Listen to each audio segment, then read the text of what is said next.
Welcome back to my channel knowledge gain by Pooja blog. और आज है 19 नवंबर और आज पढ़ेंगे एडिटोरियल सेक्शन। सबसे पहले कल्प मेधा। आप कभी भी जान नहीं पाएंगे कि आप कितने मजबूत हैं जब तक मजबूत होने के सिवा आपके पास कोई और विकल्प ना हो। और टॉपिक है पूर्ण राज्य के दर्जे का पेच।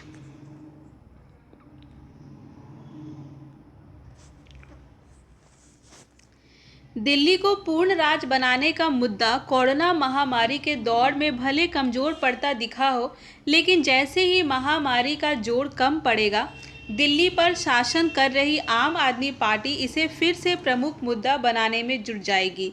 दिल्ली में महामारी से बिगड़े हालात और इससे निपटने के उपायों के बाद यह धारणा पक्की हुई है कि अगर दिल्ली को पूर्ण राज्य का दर्जा मिला होता और नगर निगमों में से लेकर केंद्र सरकार तक के अस्पताल एक ही शासन तंत्र के अधीन होते, तो कोरोना महामारी से बचाव की तैयारी कहीं ज़्यादा बेहतर तरीके से हो सकती थी।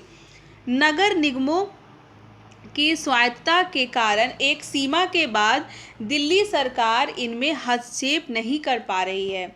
इतना ही नहीं, केंद्र सरकार की मर्जी के बिना केंद्र सरकार की स्वास्थ्य सेवाएं दिल्ली सरकार को सहयोग नहीं कर सकती। दिल्ली में नगर निगम चुनाव साल 2022 के शुरू में होंगे। सभी दल इसकी तैयारियों में जुटने लगे हैं, लेकिन अगले पूरे साल दिल्ली में निगम चुनावों का ही छाया रहेगा और इसमें पूर्ण राज्य मुद्दा भी उठता रहेगा। आम आदमी पार्टी को मलाल है कि वह 2017 के चुनाव में तीनों में से एक नगर निगम पर भी काबिज नहीं हो पाई थी। 1.5 दशक तक दिल्ली की मुख्यमंत्री रही शीला दीक्षित को स्वशासित नगर निगम शुरू से ही खलता रहा था। वे दिल्ली नगर निगम को उसी तरह दिल्ली सरकार के मातहत लाना चाहती थी जैसे अन्य राज्यों में नगर निगम सरकारों के अधीन होते हैं। वे इस प्रयास में सफल नहीं हुई। तब उन्होंने निगमों का पूर्ण गठन के लिए कमेटी बनाई। पहले निगम की सीटें 138 से बढ़ाकर 272 की गई, फिर उसे 3 हिस्सों में बांटा गया। दिल्ली के 87% इलाकों में दिल्ली सरकार के समानांतर दिल्ली नगर निगमों की सत्ता चलती है। विधानसभा बनने से पहले दिल्ली की असली सत्ता निगम के पास ही थी।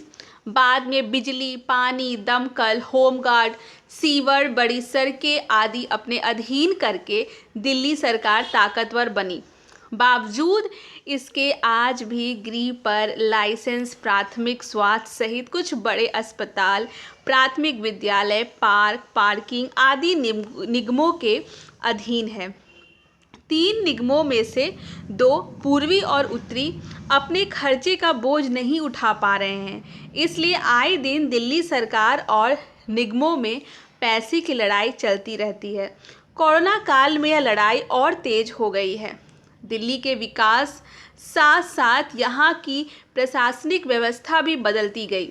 दिल्ली को पहले कम अधिकारों वाली विधानसभा मिली, लेकिन वह ज़्यादा समय नहीं चल पाई।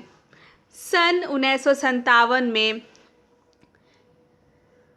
दिल्ली नगर निगम में महानगर परिषद बनी।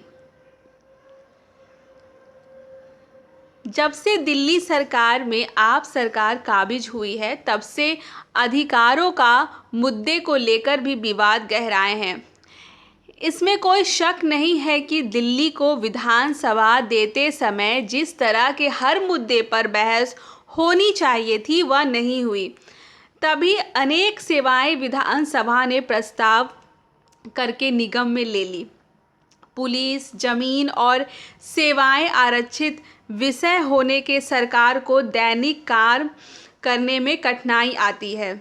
नगर निगमों की कार्यप्रणाली और उनके विभाजन पर भी दिल्ली विधानसभा को और अधिकार मिलने का मुद्दा उठाया जाना ज़रूरी है। समाधान केवल चुनावी मुद्दा बनाने से नहीं होगा।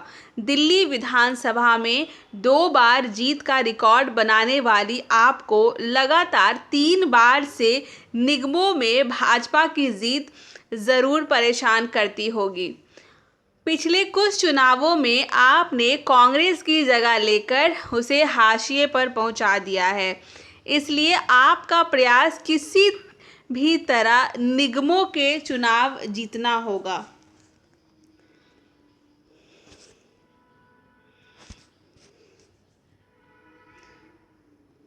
गुरु नानक देव। संसार को जीतने से पहले स्वयं अपने विकारों पर विजय पाना बहुत ज़रूरी है। मास्क है ज़रूरी। नकारात्मकता से दूर रहकर बढ़ाएं अपना आत्मविश्वास।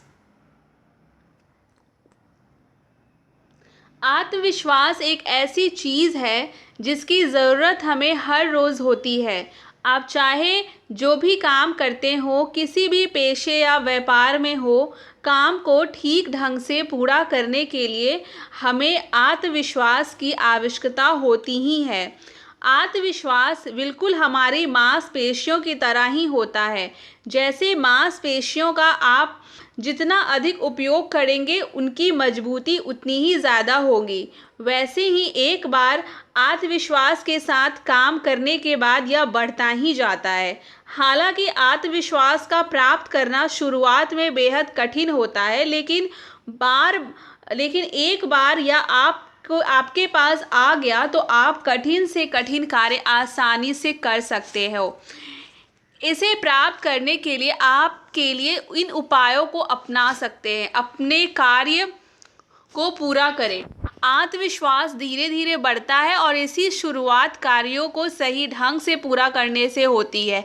जैसे जैसे आप अपने कार्यों को ठीक ढंग से पूरा करना शुरू करेंगे, आपको बेहतर महसूस होगा, जिससे आपका आत्मविश्वास बढ़ना शुरू होगा।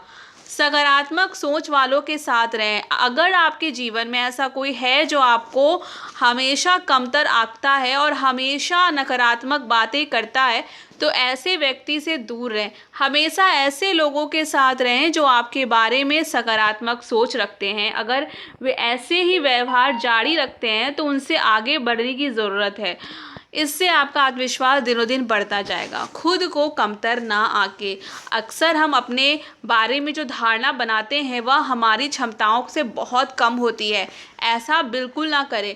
अपने आप को कभी किसी से कमतर ना आगे। आप वह सब कुछ कर सकते हैं जो अन्य कर सकते हैं।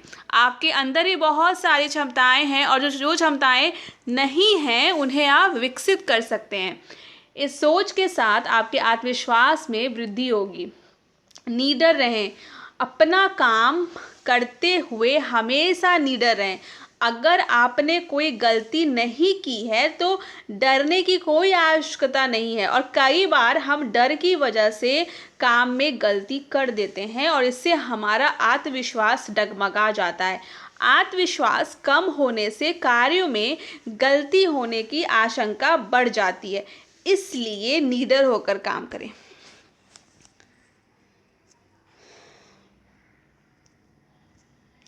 तो ये था आज का एडिटोरियल सेक्शन और कुछ पॉजिटिविटी वाली सोच, जैसे आत्मविश्वास हुआ, उसके बारे में हम लोगों ने जाना कि आत्मविश्वास कितना ज़रूरी है, और दिल्ली में जो नगर निगम चुनाव हो रहा है उसके बारे में पढ़ा। यहाँ देखिए, फेसबुक व ट्विटर ने कानून में बदलाव का विरोध किया। ऐसे ऐसी कुछ खबरें हैं, हमें रोज़ न्यूज़पेपर पढ़नी चाहिए। दर्जनों बच्चों के यौन शोषण का आरोपी कनिष्ठ अभियंता निलंबित। इकबाल मिर्ची की 500 करोड़ की संपत्ति कुर्क। शाह और योगी के फर्जी हस्ताक्षर करने के आरोपी वकील की जमानत याचिका खारिज। और न्यूज़पेपर में और भी है, थीम ने नडाल को हराया, सिपास भी जीते, जर्मनी को रौंद कर स्पेन सेमीफाइनल में। इंग्लैंड अगले साल अक्टूबर में करेगा पाकिस्तान दौरा। और 2022 राष्ट्रमंडल खेलों की महिला क्रिकेट क्वालिफिकेशन प्रक्रिया जारी। तो ये थे कुछ खबरें। तो please like and subscribe my channel to get more updates. Thank you.